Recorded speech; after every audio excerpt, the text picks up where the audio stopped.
আপনারা জানেন আজকে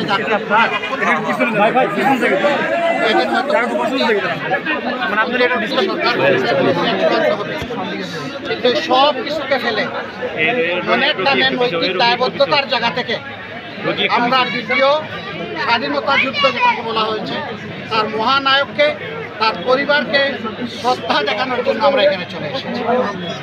আমরা আমাদের কলিজার টুকরা যুব সমাজ যারা বুক চিতিয়ে গুলির সামনে দাঁড়িয়েছিল, যারা আত্মত্যাগ করেছে, যারা দুনিয়া থেকে বিদায় নিয়েছে, যারা পঙ্গু হয়েছে, তাদের সকলের প্রতি আমরা গভীর শ্রদ্ধা নিবেদন করছি। যারা নিহত হয়েছে তাদেরকে শহীদ হিসাবে কবুল করার জন্য আল্লাহর দরবারে দোয়া করছি। আমরা এসেছিলাম আমাদের নৈতিক ঋণ পরিশোধ এই পরিবারের প্রতি, এই এলাকার মানুষের প্রতি। আল্লাহ তাআলা এই পরিবারে, এই এলাকায় এমন একটা গোলাপ ফুল আমাদেরকে দিয়েছিলেন যে গোটা জাতির ঘুম ভাঙিয়ে দিয়েছে। আলহামদুলিল্লাহ। কিন্তু বাংলাদেশ নয়, এখন সে দুনিয়াবাসীর সম্পদ। আলহামদুলিল্লাহ। এই আবু সাঈদ নিজেই একটা ইতিহাস, ইতিহাস জুড়া দেওয়ার প্রয়োজন নেই।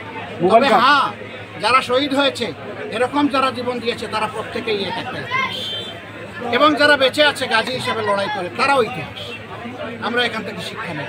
আগামী দিনে রাষ্ট্রীয় পর্যায়ে আবার যেন কোনো দুর্বৃত্তপনা, স্বৈরাচারীপনা, জুলুমবাজ কোনো সরকার আসতে না পারে, জন্য এই প্রজন্মের যুবকদেরকে সোচ্চার থাকতে হবে, দেশবাসীকে সোচ্চার থাকতে হবে। এই মুহূর্তে দেশবাসীর প্রতি কী আহ্বান থাকবে? আমার এটাই, সোচ্চার থাকতে হবে যাতে এই আন্দোলনের, এই বিপ্লবের ফল কেউ হাইজ্যাক করতে পারে।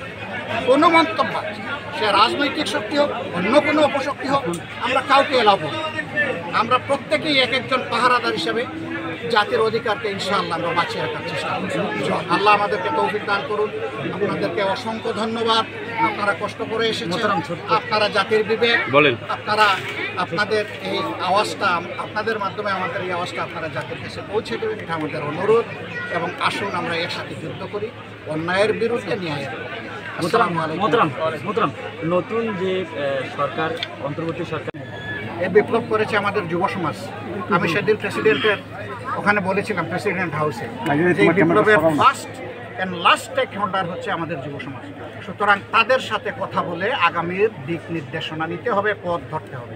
আমরা ধন্যবাদ জানাই, রাষ্ট্রপতি সেটা করেছেন। বাকিটাকেও আমরা সম্মান জানাই, এবং সম্মান জানানোর পক্ষে এরা আমাদের সন্তান। এরা এই বিপ্লবে, এই আন্দোলনে ভুল করে নাই, আমরা বিশ্বাস করি এখনও ভুল করবে না।